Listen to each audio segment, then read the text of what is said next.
So today is not Easter. It is like a little bit of a week after Easter.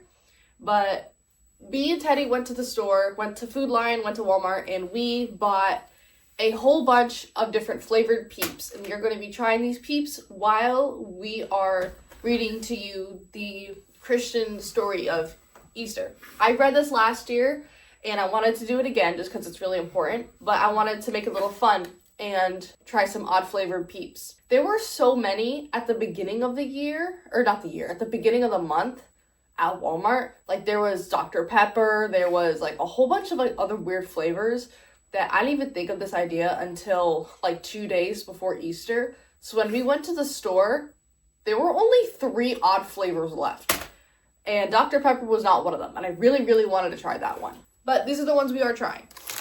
We just have the regular PEEPS, just to start off with something that we know. We have Mike and Ike's, which is just like a candy. Cotton candy.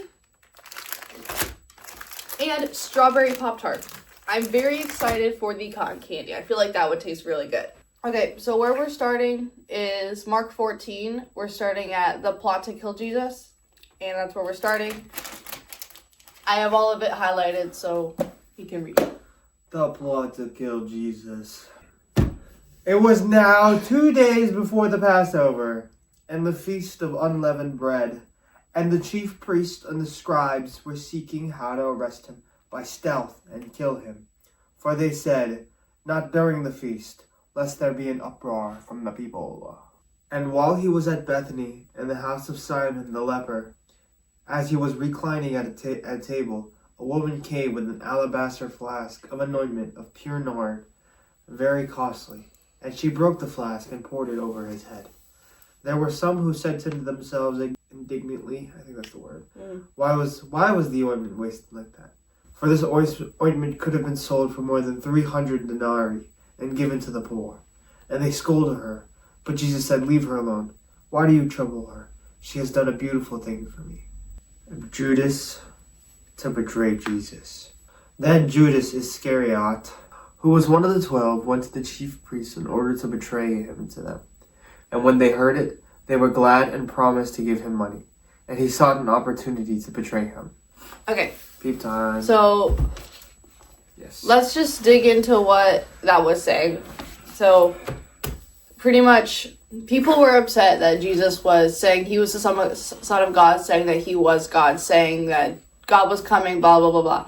A lot of people were getting mad at a bunch of miracles that Jesus was doing. People were claiming that it's from the devil, so they wanted to crucify him. But they were so afraid of because the amount of people that followed Jesus was a good bunch, so they were afraid that the people, if they afraid of the people. Yes, that if they were to do it during the dinner that they're about to have, then there would be very bad consequences for what would happen to them. So they waited until after the dinner. And while Jesus walked into the place, I'm pretty sure it's where he walked into the place where he was going to eat his last supper, this woman took this very expensive oil and washed him with it and anointed him with it. And a lot of people were saying that it was a waste to do that, but Jesus was saying that it is better that she does it now because she knows I am here, rather than not doing it at all. She knows what she's doing.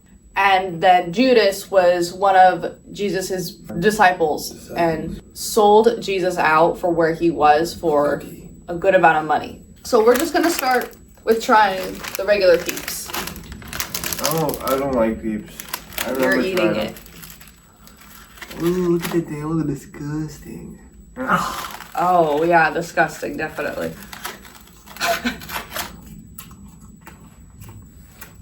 I just wish I had more fish like that. You want one, man? Mm-mm. Now, for the Passover with the disciples. I'm going to read that. And when it was evening, he came with the 12, as they were reclining at table and eating. Jesus said, "Truly, truly, I say to you, one of you will betray me, who is eating with me." They began to be sorrowful, saying to him and one another, "Is it I?" And he said to them, "It is one of the 12 who is dipping bread into the dish with me. For the Son of Man goes as it is written of him, but woe to that man by whom the Son of Man is betrayed. It would have been better if that man had not been born." As they were eating, he took bread, and after blessing it, broke it, and gave it to them, and said, "Take, this is my body." And he took a cup, and when he had given thanks, he gave it to them, and they all drank of it. And he said to them, "For this is my blood of the covenant, which is poured out for many. Truly I say to you, I will not drink again from the fruit of the vine until that day when I drink is new in the kingdom of God." And Jesus said to him, "Truly I tell you, this very night, before the rooster crows twice, you will deny me 3 times." He was saying that to Peter. Here they were at the Last Supper, all 13, I guess, with the 12 disciples. And this, what they do is they break the bread, say it's his body. They drink the wine, say it's his blood. That's what at some churches we do called communion. Communion does not save you. It is just a symbol of your faith and that you are saved. Same thing with baptism. I go to a Baptist church, but we do not believe baptism saves you. We believe that it is a very crucial sign and part of becoming a Christian, just because it is a public faith and we are called to make our faith public. And at this table, Jesus was telling them that someone would betray them. Okay, which one do you want to try? Mike and Ike. Okay. I want the red one. Apparently they're flavored different flavors. Ooh, they smell like it too. I want the orange. Ooh. Oh wow, that's definitely orange. I couldn't tell if I like it or not. I like that orange. Don't eat all of them. We still have more to do. I know. That one's lemon. Ooh. Mm. And this is green apple or lime? That's lime. It's a big bite. I'm not bad. I like that one. I like these. We should make these actual flavors. And now Teddy's gonna start reading in Gethsemane. And they said they went to a place called Gethsemane. And he said to his disciples, "Sit here while I pray." And he took with him Peter and James and John. And going a little farther, he fell on the ground and prayed that if it were possible, the hour might pass from him. The hour has come. The Son of Man is betrayed into the hands of sinners. Rise, let us be going. See, my betrayer is at hand. And immediately, while he was still speaking, Judas came, one of the 12, and with him a crowd with swords and clubs from the chief priests and the scribes and the elders. Now the betrayer had given them a sign, saying, "The one I will kiss is the man. Seize him and lead him away under guard." And when he came, he went up to him at once and said, "Rabbi." And they laid hands on him and seized him. But one of those who stood by drew his sword and struck the servant of the high priest and cut off his ear. The high priest asked him, "Are you the Christ, the Son of the Blessed?" And Jesus said, "I am. And you will see the Son of Man seated at the right hand of power, and coming with the clouds of heaven." And with high priest tore his garments and said, What further witnesses do we need?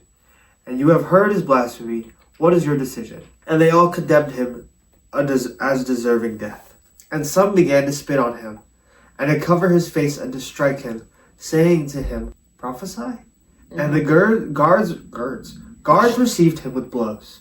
And as Peter was below in the courtyard, one of the servant girls of the high priest came, and seeing Peter warming himself, she looked at him and said, "You are also with Nazarene, Jesus." But he denied it, saying, "I neither know nor understand what you mean." And the servant girl saw him, and began again to say to the bystanders, "This man is one of them." But again he denied it. And after a little, while the bystanders again said to Peter, "Certainly you are one of them, for you are a Galilean." But he began to invoke a curse on himself, and to swear, "I do not know this man of whom you speak." They bound Jesus and led him away, and delivered him over to Pilate. And Pilate asked him, "Are you the king of the Jews?" And he answered him, "You have said so." And the chief priests accused him of many things. And Pilate again asked him, "Have you no answer to make? See how many charges they bring against you." But Jesus made no further answer, so that Pilate was amazed. And Pilate again said to them, "Then what shall I do with the man you call the King of Jews?" And they cried out again, "Crucify him." And Pilate said to him, "Why? What evil has he done?" But they shouted all the more, "Crucify him." So Pilate, wishing to satisfy the crowd, released for them Barabbas, and having scourged Jesus, he delivered him to be crucified. Together a crown of thorns they put it on him, and they began to salute him, "Hail, King of the Jews!" And they were striking his head with a reed, and spitting on him, and kneeling down in homage to him.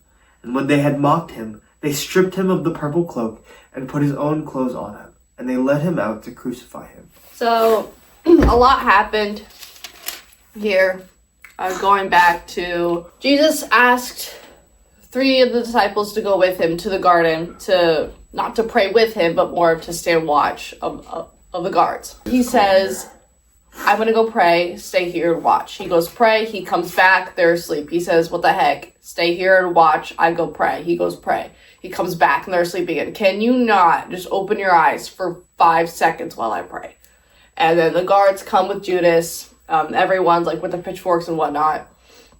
Judas identifies Jesus with a kiss. Pretty sure it's Peter, I can't remember who, pulled out his knife or his sword, cut off one of the guards' ears, and Jesus said, "No, that's not how we do things," and he healed it back on.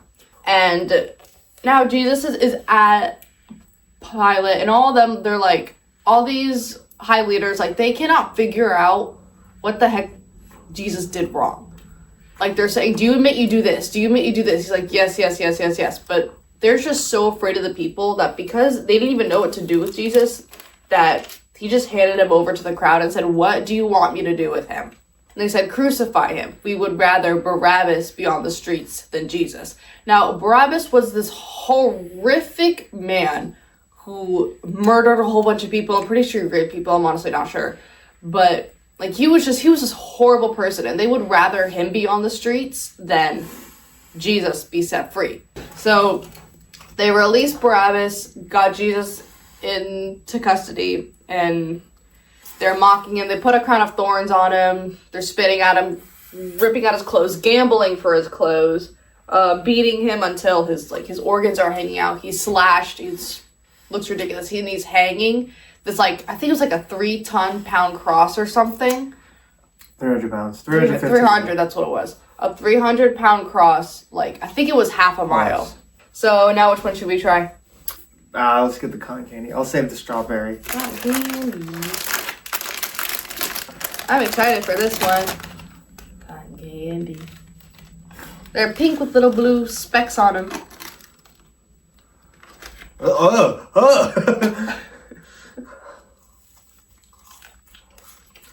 Ooh. This honestly just tastes a lot more sweeter than the regular Peeps. It tastes like the cereal marshmallows. Oh! Lucky Charms! Yes! That's exactly what this tastes like. I like these. These are my second favorite so far. I really like the Mike and Knight ones. Alright. The it's my turn to read. You just read! Oh, I did. And they crucified him, dividing his garments along them, casting lots for them to decide what each should take. And I thought you said you weren't a fan. It was the 3rd hour when they crucified him, and the inscription of the charge against him read, "The King of the Jews." And with them, they crucified 2 robbers, one on his right and one on his left. And those passed by him wagging their heads, saying, "Ha, you who would destroy the temple and rebuild it in 3 days.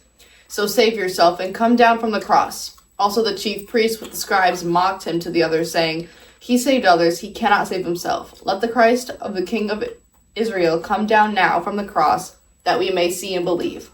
Those who were crucified with him also mocked him. The death of Jesus. And when it was the 6th hour, he had come there, and it was darkness over the whole land until the 9th hour. And at the 9th hour, Jesus cried with a loud voice, "Eloi, Eloi, lama Sabbatikai. What does it say? What does that say? Hold on, I'm gonna go down. Let me read. Hold on! I need 34. I can read it. No, you can't. I'm very intelligent. It means, my God, why have you forsaken me? I just don't know how to pronounce it. Yeah, in the next verse too, it just says, my God, why have you forsaken me? And Jesus uttered a loud cry and breathed his last breath, and the curtains of the temple was torn from top to bottom in two. And when the centurion who stood facing him saw that in this way he breathed his last breath, he said, truly this man was the Son of God. Joseph had been granted the corpse, and Joseph brought a linen cloth and taken him down, wrapped him in it, and laid him in the tomb that had been cut out of the rock. And he rolled a stone against the entrance of the tomb. Mary Magdalene and Mary, the mother, was there when he was laid. Pretty much what just happened was they crucified Jesus. Crucifixion was not just something Jesus went through. It was something that a lot of people at that time went through. That was how they were publicly shamed and killed for what they had done. There's a cross, and they nail, not in the hand, but they nail here at the wrist. Because if it was the hand, they would just slide right through. So I've recently learned. So it was more likely here that they did it so the bones could catch. And then also somewhere that I just recently learned that instead of the feet being like this and they nailed it through, most times they would have it on the side of the cross, like on the sides, like the feet like this, and hammered through here. So I've learned. But that's not the important part. So he's there, and then there's this sign hanging above his head that says, King of the Jews, and they're saying, if he can do this, if he can do this, if he can do all these miracles, then why can't he come down and save himself? The point as to why he didn't come down and save himself is because he was there for us. That should have been our place. He wanted to do that. He didn't want to do that, but he knew he had to do it, and he loved us so much that he let it happen. Darkness took over the land, the whole time that Jesus was dead. And there was a huge rock that they cut out, like I read, and they put Jesus in there. Huge rock that can only be moved with by me. It took a lot of grown soldiers, men, to move this thing. You couldn't move it. I could. No, you couldn't. I couldn't move it. I so could. And maybe not. That was put in front of the tomb. Having pride. All right. Now, for these strawberry peeps, for these strawberry Pop-Tart. Ooh. These smell like, the squishies you would get from AC Moore? I don't know if you guys know what that is. It's an old craft store, these squishies, these squish toys. Ugh. That's what they smell like. It's very artificial. Babe, everything we're eating is so artificial. Shut up. Oh. Bottom of the list. Really? Yeah. The Mike Connects were the best. They were. I rate Mike and Ike's, cotton candy, the regular ones, and then the strawberry ones. I only like the Mike and Ike's. Okay, you gotta rate the rest though. Everything was bad. Everything. Mike and Ike's were at the top, and everything was a 5. You're just a hater. The resurrection. When the Sabbath was past, Mary Magdalene? Yeah. Magdalene. Mary, the mother of James, and Salome brought spices so that they might go and anoint him. And very early on the first day of the week, when the sun had risen, they went to the tomb, and they were saying to one another, Who will roll away the stone for us from the entrance of the tomb? And looking up, they saw that the stone had been rolled back. It was very large. And entering the tomb, they saw a young man sitting on the right side, dressed in a white robe. And they were alarmed. And he said to them, Do not be alarmed. You seek Jesus of Nazareth, who was crucified. He has risen. He is not here. See the place where they laid him. But go. Tell his disciples and Peter that he is going before you go to Galilee. There you will see him, just as he told you. And they went out and fled from the tomb, for trembling and astonishment had seized them. And they said nothing to anyone, for they were afraid. He appeared first to Mary Magdalene, from whom he had cast out 7 demons. She went and told those who had been with him, as they mourned and wept. But when they heard that he was alive and had been seen by her, they would not believe it. After these things, he appeared in another form to 2 of them, as they were walking into the country, and they went back and told the rest, but they did not believe. Afterward, he appeared to the 11 themselves, as they were reclining at table, and he rebuked them for their unbelief and hardness of heart, because they had not believed those who saw him after they had risen. And he said to them, "Go into all the world and proclaim the gospel to the whole creation. Whoever believes and is baptized will be saved, but whoever does not will be condemned." So, Mary was the first person to see Jesus. There's another book in the Bible that tells the story, but it adds more details and it has more descriptions than this story. I know that version, so I'm just going to say it. When Mary got to the tomb, the stone was rolled back. Soldiers were asleep. Like I said, I said that there was no way that like one person could roll away the tomb. Like that's just not going to happen. And there's been arguments saying, oh, the disciples could have taken it, the disciples could have taken it. Pretty much all the disciples did not go anywhere near Jesus. And if they did, they denied him when someone confronted them about it. So I thought you said you didn't like it. So there's no reason that Jesus' body would have been taken by them or anybody else. And also the guards there would have stopped them. But anyway, when Mary got there, the tomb was open. Jesus was not in there. Jesus then appeared to Mary and said, "Who were you looking for?" Mary at the time didn't recognize him, and she was like, "I'm looking for Jesus." Jesus said, "It is I." And she was like, "Oh my goodness, it's Jesus." He said, "Go tell the others." And she did. In this time, women's words were not credible, according to men.